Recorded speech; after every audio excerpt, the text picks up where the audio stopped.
I don't see time, I guess, the same way as a lot of people in my life, right? I think time is whatever you make of it. And I know that sounds super generic to say out loud, but I really do mean that, right? Like even today is one of those I'm at home chilling day where I'm just going to chill for a little bit. I might hit 2 or 3 parties today alone, but that's because like, why not? Like if you can, why Right. not? And that's how I approach my everyday life, right? Like if you can make the most out of the 24 hours that you're in, that's your decision. And even if that does mean the sleeping in all day. Um, Hello, hello, hello, everybody. It's Annika Laquette here, the host and creator of Navigator Now podcast. Y'all have somebody on with me today. I have JJ. Hey, JJ. what's up, what's up? Nothing chilling. What's up with you? Man, just kicking back and really excited to be a guest on a podcast. Yes, because I know we speak briefly before the show started, and you were saying that you're normally like the host, but not the guest. So I understand. I'm not a guest yet on anyone's podcast, but people have been asking me, and I'm like, ugh. But you know, you did a thing. You did what you had to do. So Big yes, okay, facts. right. So tell us about yourself.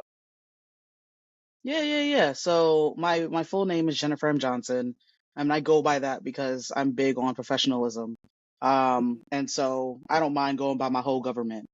But I prefer to be called JJ, with friends and family and, new people that I meet. So either one works, right? Right. I'm 32 as of a couple of days ago. I'm a Taurus. I'm a May Taurus. Hold up, Um, wait, pause the movie. Hold up, pause the movie. I'm a tourist too.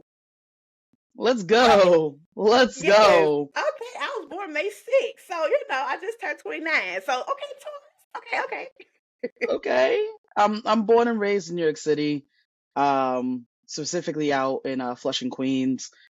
People know my neighborhood for like the nanny or the Mets or okay. tennis. There's a lot of things that my neighborhood is known for, and I'm very proud of it. I'm one of those people that if I bump into you and you're from New York, like I love you, but if you're from Queens, like it's biased. Like I absolutely will become your friend whether you like it or not.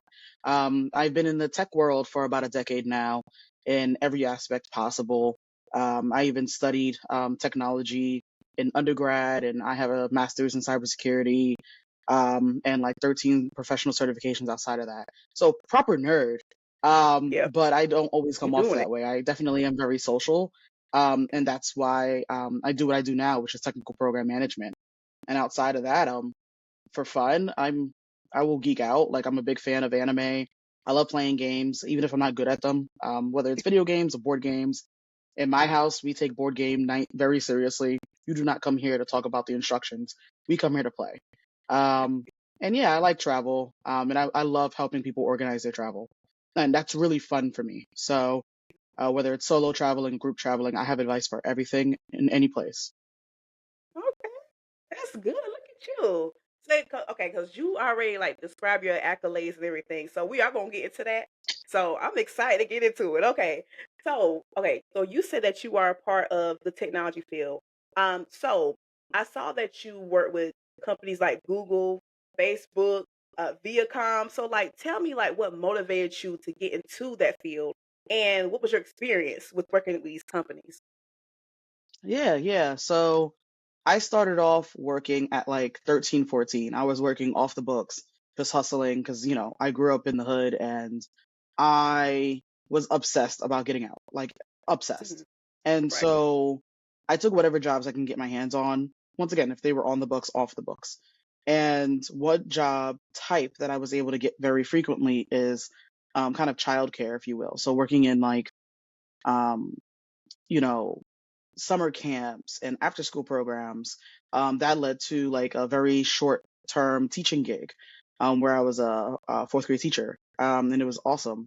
But I decided that like teaching wasn't for me. Like if the goal was to get out the projects, I needed a better paying job, especially being here in New York City, where the rent is skyrocketed and you need like 150K or more a year just to feel comfortable. And even that can be uncomfortable, right? Mm. And so I'm like, what else do I want to do? I even considered it in my PD, went through the entire process. but I have an issue with my lower back that stops me from being fully mobile sometimes. And it started when I went through that process and I confessed to them, and they're like, yeah, we got to be careful about bringing you on. But I went through the entire process, and I'm like, so what I'm going to do in my life? Tech sounded dope at the time, right? I didn't even know what tech was, but I'm Right. like, sounds like money, sounds like opportunity. So I dropped everything that I was doing, including my degree at the time, and joined a program called Year Up, where I studied IT for 6 months, got some certifications while I was there, and then after that, I got an internship. So, and not any internship, I got an internship at American Express, working directly Okay. with their executives and board of directors. After that, things took off, right? Um, Once again, I'm a proper nerd. I know tech, right? I just don't talk it. I know what I'm doing, but I also have a certain personality that makes me a rare commodity in my field. And so after American Express, I got my first job working at a graduate school. And, I learned all the basics. I was in there grinding, like anything I was told that I can do, I would do. And I had a great supportive manager at the time.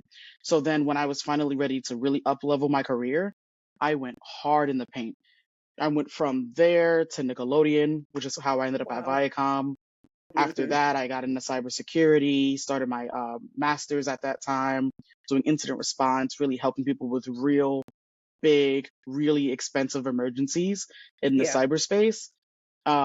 Working after that, working for another a small company that ends up getting acquired, and next thing you know, I'm at Google. Wow. Spent 2.5, 3.5 years there, and I was like, yo, what's next? And I was like, let's keep going harder. That's Ended up at Meta for a short stint, um, working on Messenger, the product, yep. everything privacy and secure and accessibility related, and then now I'm at a really cool company called Figma. Um, it's like a design company and it's also a tech company. It's like a combination of them both. Where I'm working with some really cool people on some amazing products. And I just feel blessed. I feel That's best good. to be in this space, especially being who I am, a masculine presenting lesbian, um, which in itself brings on its own level of difficulty being in the corporate world, being in technology world. Okay.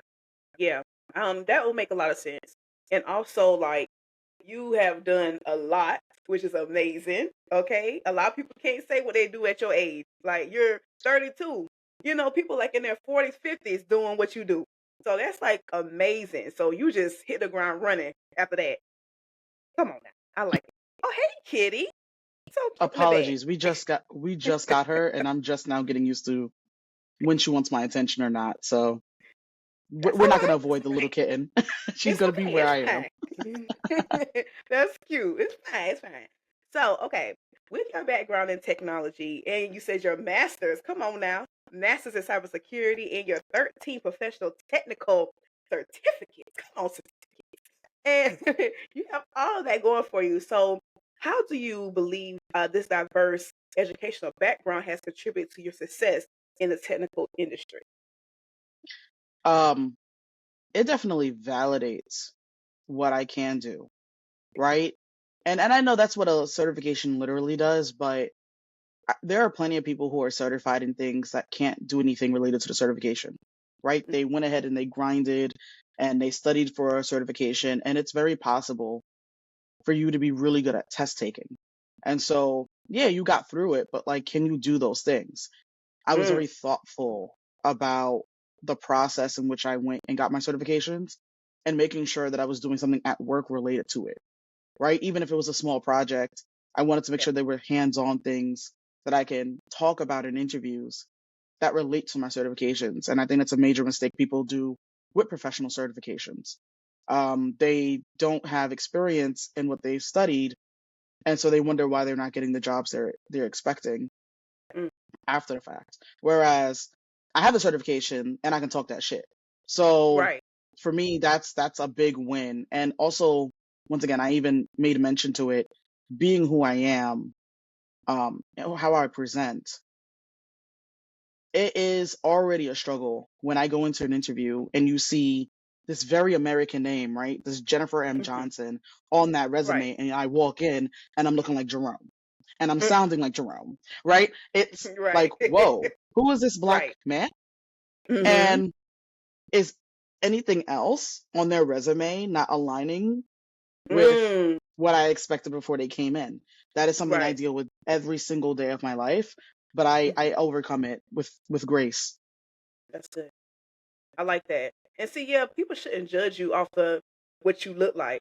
Even though everybody say, yeah, don't judge a book by its cover, people do. They judge that book hard, okay? But don't realize like you are so intelligent, you got so much stuff going for you. People need to stop doing that. That's what I'm saying. Mm-mm.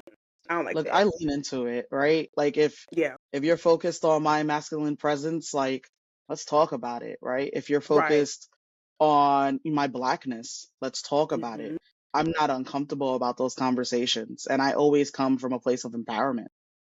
Yeah. So it's very hard to phase me on those things. And I make people comfortable. I don't make people uncomfortable about the things that are Mhm. going on in their mind as it what they are most likely thinking about me. I make sure you're comfortable. I don't mind having whatever conversation you're comfortable with and making sure you don't leave that feeling like, oh, I was attacked. I was attacked for my Right. natural thoughts, right? Instead, you have conversations with me and it's like, oh, that's dope. Like if I ever want to talk about those topics with someone, I would talk to JJ. Mhm. Yeah, because you know what? That wasn't even on my card, but now I want to ask you like a random question that's not on my card. Let's Like, go. so for that industry, a lot of people know that industry is like male dominated, uh, more so on the white culture. And okay, so how do you navigate through that? Like, I know you say you do it with grace, but like, how do you say, you know what? I have this mindset. I know that I am, the minority, but how do I carry out my role and still have to be like, I'm okay? You know what I'm saying? Because some people be like, it's a lot going on, and even people probably leave home and well leave work and go home and they feel like I'm drained because I have to keep explaining. Yes, I'm a woman. Yes, I'm black. Yes, and have to keep explaining yourself. So explain that to me. You're in, and I'm not talking to you specifically, right? But I'm talking Mhm. about myself. You are never Right. going to be in a situation where you're not explaining yourself, and you have to become Mm, comfortable with that. right. I won't name which company it was, but there was a company, and it would be the one, it would shock you just if I said which one, where I was at a long table conference room, about to have a meeting with my team, including executive members as high as like a VP of our team. Mhm. And I remember very clearly, we're just at the table talking shit, right? The meeting hasn't really started. And out of nowhere, someone at the table, looks over at me and it's like, JJ, who wears the pants in your relationship? Like as if it was a burning question. Um, and I was a little stuck, right? I cracked a joke at it, and that's how I kind of navigated that conversation. But Mhm. it really threw me off because between that comment and even at that exact same company, a colleague questioning my music taste, which is interesting because I listen to everything but country. Um, Mhm. but because I made that statement out loud, it was assumed to be racially charged. But when I say Okay. I listen to everything but country, there are Mhm. plenty of other music choices that I listen to that would make you wonder what my background is, right? And Right. I knew that was targeted. I knew what it was. I feel like sometimes when you run into situations, it's okay just to breathe. It's okay to feel away, whether it's anger, sadness, whatever it is, like feel your feelings. Just do not let them know how you're feeling um in that moment.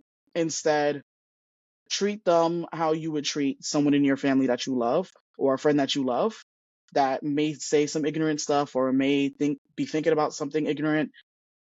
Treat them with love and care.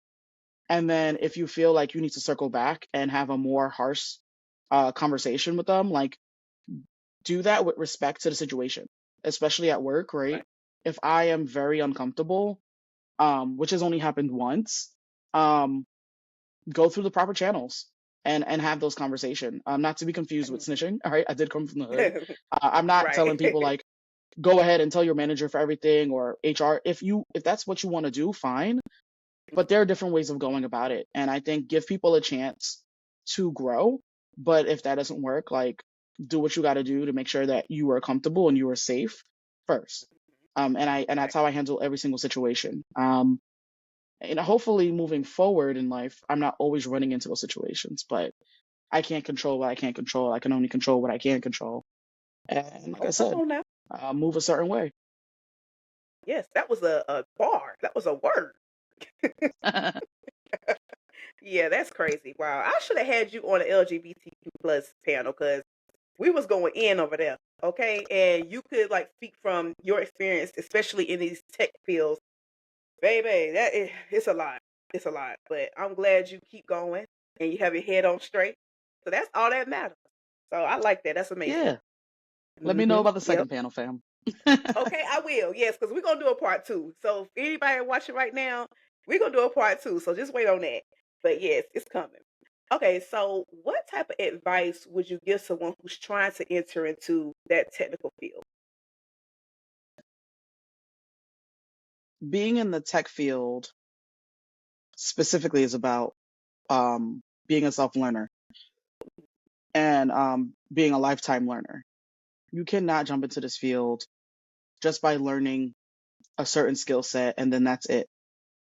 Because technology is always changing, you need to stay on top of whatever it is that you want to do. Whether your specific job is fixing printers, which, as a tip, I've only met one person in my entire career who that's all they do for a living, and that helped them all the way until retirement.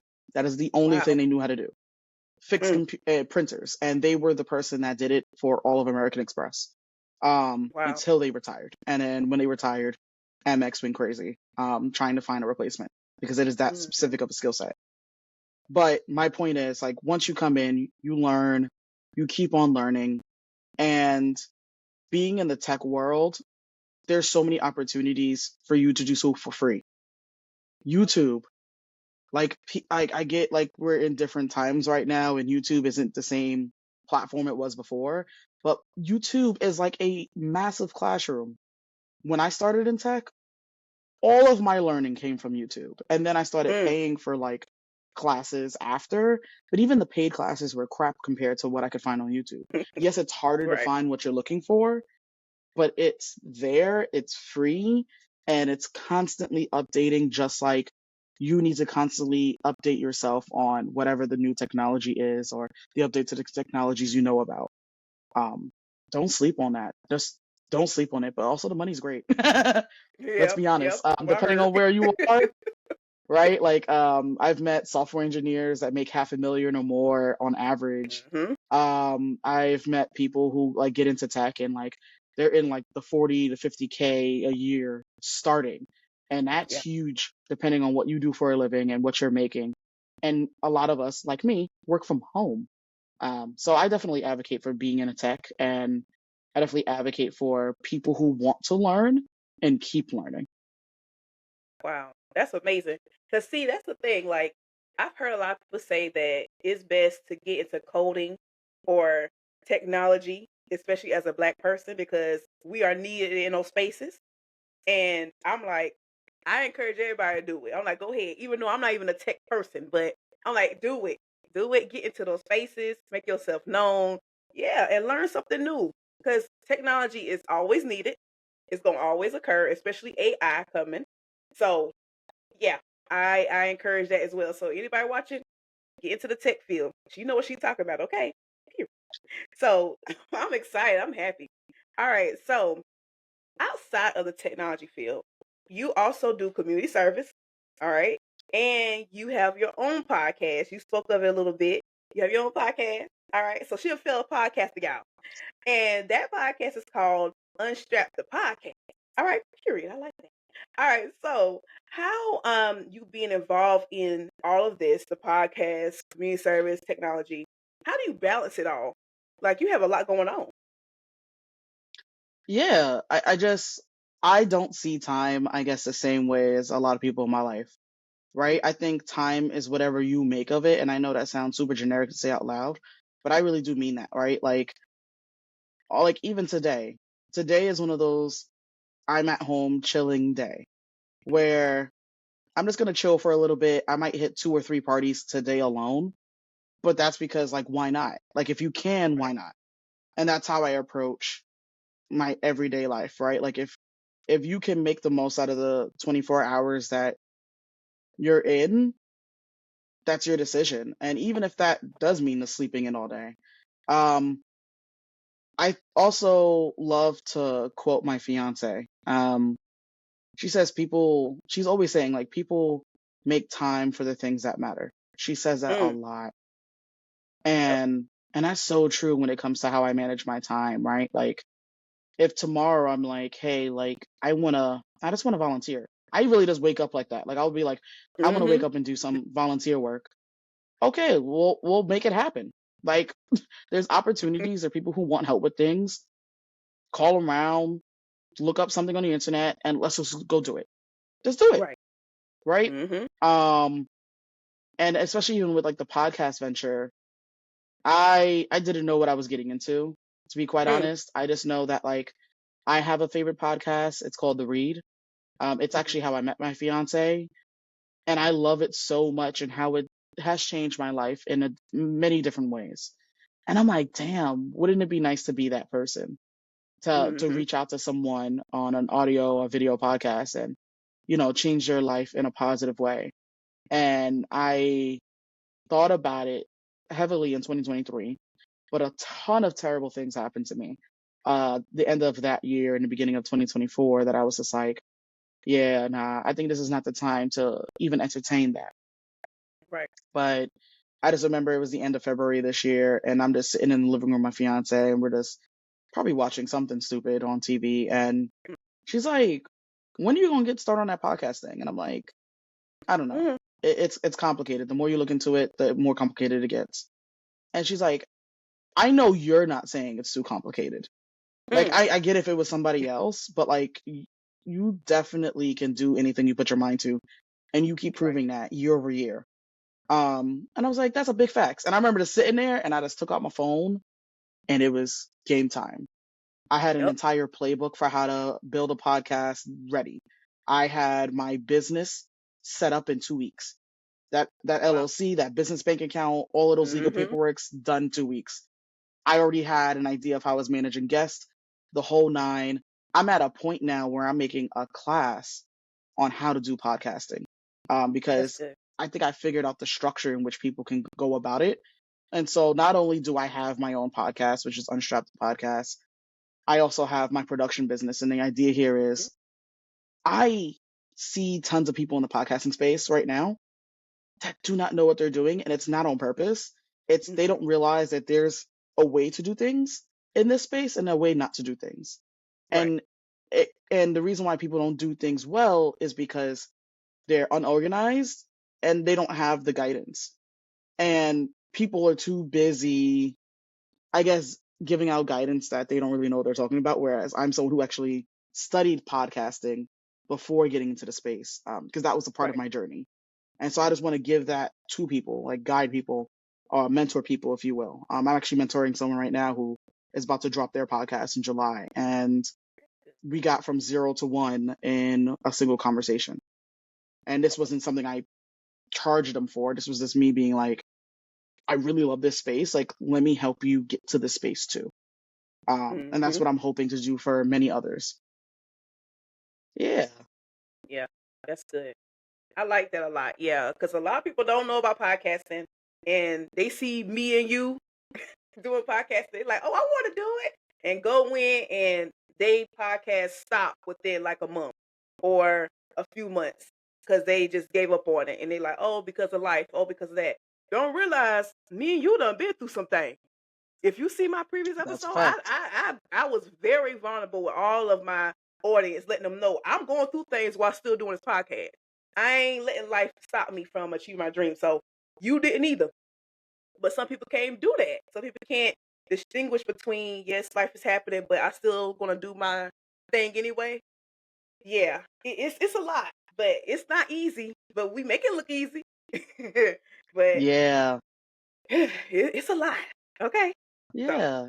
And I Mm-hmm. don't know if it's okay if I can talk a little bit more about my podcast. Is Oh that yeah, yeah. okay Because I was with gonna you? ask about that. Yeah, go ahead. Okay. So the podcast is called Unstrapped the Podcast. It's my little logo here. Um it came from this idea that like I am a masculine presenting lesbian. Not to be confused with someone who is trying to be a man. Right. And that is the normal stereotype we go through. Um because of the similarities, right? And so the idea here is I I have a lot going on with me in terms of how I present and how it affects people, whether I like it or not. Yeah. And I've always felt a way about being a masculine presenting lesbian specifically. And that's already hard enough being a woman. It's already hard enough being a black woman, but then being a black gay woman that also happens to look like a man.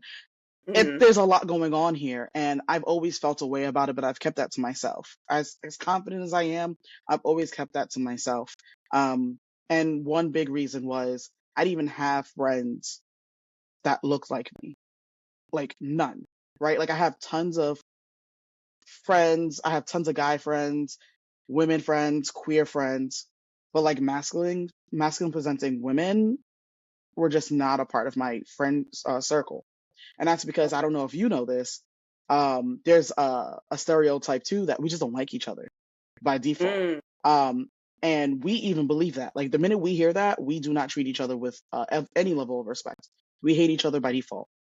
Wow. Um, Fast forward, I finally started building that community, like hanging out with people who look like me, who have experiences that are so close to mine, and it feels so warm and welcoming to know that I can like speak to people who have the same experience as me. And I said, I wish our community did better in terms of connecting with each other. And I was Yeah. like, that's what I want Unstrapped the podcast to be. Unstrapped the podcast is the idea that like we want to hear about different masculine lesbian experiences, but also have a reason to connect with each other, right? I'm one. And so when I have someone on my podcast that is in that category, like that's us connecting. But then on a larger level, or a global scale, while we're connecting on that podcast, we're connecting to everyone else in our community and our Mm. allies and really having Mm-hmm. some serious conversations about everyday life. Nothing very specific, but just what we go through every single day. Um, Right. and fun fact, do you watch RuPaul's Drag Race? I love RuPaul's Drag Race. That's my Love it, girl. That's friend. I love it. Yes. So there's a show that comes right after RuPaul's Drag Race called Untucked, Mm-hmm. right? Where Yep. drag queens untuck. You can look that up. Yep. I'm not going to explain it on your pod, but they untuck, have a drink, and they talk about their Mhm. experience on the show. Right. Unstrapped literally is the same thing for us. Unstrapped is this idea Come on that now. there is this thing called a strap-on harness, which I won't explain in depth, but is a toy or Mm-hmm. a tool, if you will, used in sexual pleasure. And so this is something that's heavily associated with us. And so the idea of removing the strap, which is the slang Oh for my it, gosh, that's smart. is where unstrapped the title comes from. And I just want to emphasize that because there is a meaning behind it and there's a deeper meaning behind it, but y'all got to check out my trailer to figure that out. Okay. I love that. Okay, I like the correlation. I like when stuff come together. Yeah, okay, yeah, untuck, unstrap. Okay, I like that. I like that. Y'all, if y'all not getting into it, I need y'all to get into it. I need y'all to go over there and watch her, and she gonna tell y'all everything. I love the show. Okay, I already watched a few episodes. Baby, I love it. So get into it. But I also heard that you said that you do have a production company, all right, and that's Wondering Night Sage Productions LLC. So talk a little bit about that and like what are you trying to achieve with that production company? No worries, no worries. Like I was saying before, my vision is kind of to be your supportive partner. Mhm. Like even if you, right, I'm not pitching to you per se, but like even if you were like, hey, like this is how I'm managing my podcast right now. What are these opportunities to like move more efficiently? Or what are Right. these opportunities to like get my brand out there the way that I want to? is my branding aligned with what I'm saying on the podcast? What I do for a living is technical program management, right? This idea that Mm-hmm. like if you have a vision, you can ask me, okay, this is the product I'm trying to build, or this is the process I'm trying to create it, right? Like this is the bare Right. minimum information I get. And that turns into sometimes these global scale projects in which I'm drastically changing companies in very, very extreme ways. That can even produce money in the millions of dollars. This is what I do for a living. So if Yes. you can imagine, you can apply that job to what you do in podcasting or maybe what you do in content creation. It's like, okay, I'm already doing what I need to do. You're already doing your thing, right? Mm-hmm. You're on the mic, you got your brand together, but there's still opportunities to keep doing Yep. better and to be bigger. And that's the Agreed. goal, everyone's goal. Mm-hmm. And we can all be bigger, right? Right. Especially when it comes to podcasting, we need to compare podcasting to TV because the difference between podcasting and Yes. TV, the difference is it's a show that mostly people listen to audio wise. TV is more visual. And now Right. there is a middleman where there's a video podcast. Mm-hmm. There are plenty of TV shows. I watch tons of things, whether it's reality TV shows, let's go for all the Real Housewives or the Love and Hip Hops, or like survival shows. Like I watch all types of shows. We can be in that same space too. There can be Yep. plenty of people who are like, I have a ton of podcasts that I like to listen to, right? Never Game Denied or Unstrapped the podcast is a part of that lineup. We can Yep. be in that same space, impacting millions of people who tune in all the time and get something out of it. Whatever they want to get out of it is what they want to get out of it. We can do that as a collective, but there's a way to go about it, and I'm helping people get to that place um, Yeah. through a variety of ways. Um, so that's kind of the vision here, and I'm already working on it. So Yeah. we'll see how far it That's goes. amazing. Come on now, that's amazing. Yeah. So people don't know this, and you're about to find out, and everybody about to find out right now. Is I do want to eventually have a TV show. Like that's been something I've wanted ever since I was a kid. I saw not even Oprah. Like of course I seen Oprah when I was a kid, but seeing Tyra Banks show, seeing the Monique show, people that's back in the day now. People, if you don't Right. remember that, yeah, you young. But back in the day, I see Monique have her own TV show, Tyra Banks have her own TV show, and I'm like, oh my gosh, like people could just do this. I see the Karamo show every day, like things like that. I want to have an actual TV show, and I feel like this is gonna be a start. You never know, so it's gonna be amazing. I like that. All right, so you have a quote on your social media and it says, "If you have nothing to hide, you have nothing to fear."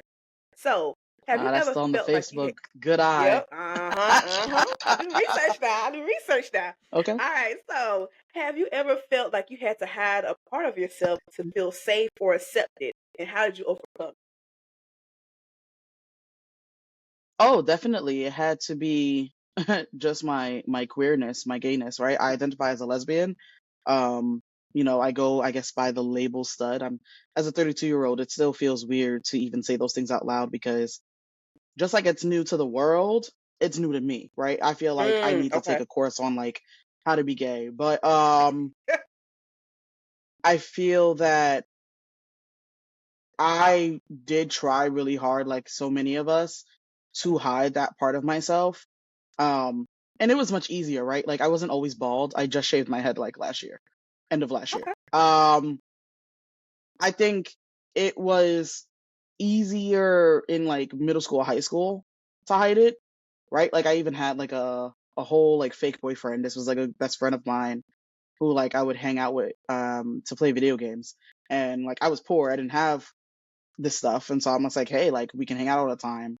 And because it's normal in society to assume when a little girl and a little boy are hanging out all the time, they're dating or fooling around. That was a Hmm. very great cover story, but in reality, like they just really had good games, and I couldn't Yeah. afford them, so that's why we hung out all the time.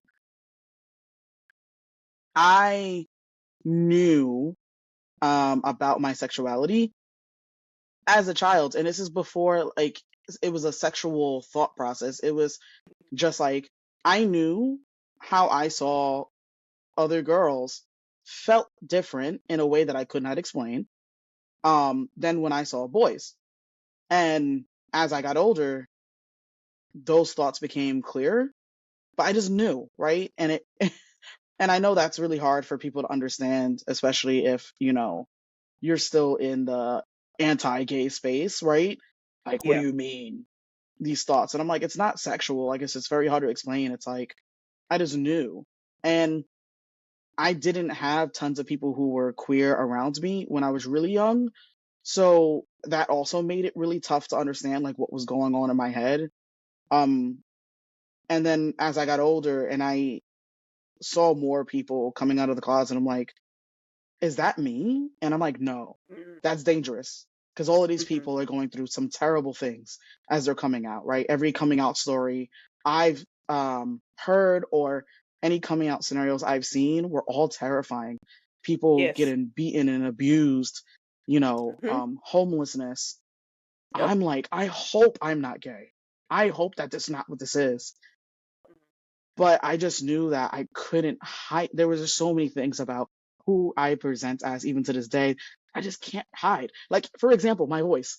I'm not on testosterone. I really have a deep voice. Uh, Mhm.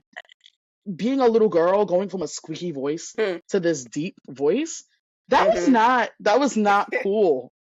That was not a cool experience. And people assumed it was me trying to act like a man. I'm like, no, my voice is just deep. Right. And there are plenty women who are heterosexual with deep voices. Mhm. But because I'm also gay, now there's way more to it.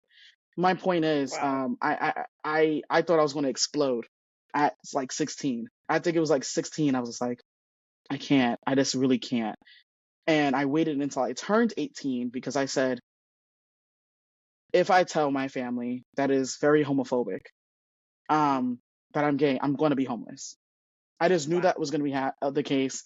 I knew that I was going to be hated or worse. And so I waited until literally like the day I turned 18. And I remember I packed my bags and I was ready to leave. I had like 3 bags on me. Um, and I was just like, all right, we're going to do this. We're going to figure this out. Mhm. Unfortunately, if you listen to the first episode of my podcast, you realize that ended up not being the case when I came out. It actually was pretty smooth sailing, but that was a lot to go through mentally, Yeah. and especially emotionally at a very young age because I should be focused on school. I should be focused on living my best life as a kid, not will the world hate me and what will they do to me. Wow. That's so crazy. Like, yeah, I give it up for everybody who's a part of that community. Just it's a lot. It's a lot. Yeah. And as a supporter, I go hard for everybody. I defend everybody because like I feel like love is love. I feel like you should be all your authentic self. Yes. So I'm happy that you share that story with me and also sharing your story with the world because baby, you doing a dang on thing. I'm proud of you. If anybody else ain't said they proud of you, I'm proud of you today. Okay. So yes. Much appreciated. Um, you're welcome. So do you have like any upcoming events or projects you're working on? That's a great question. So, like I said, Mhm.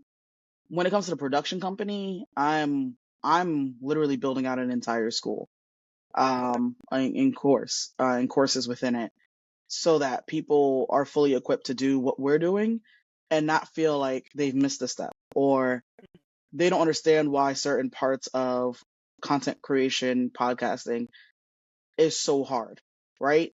Yeah. Um, I figured out how to explain it, and I think, like I said, it comes from my background and what I do day to day, and being able to regurgitate that in a way that, like, if you look at this template I'm making, or if you look at this course, you'll be able to get started and do so with confidence. Mhm. So that's a project I'm working on. Um, I launched my podcast as a project May 5th, and we release bi-weekly, every 2 weeks on a Monday.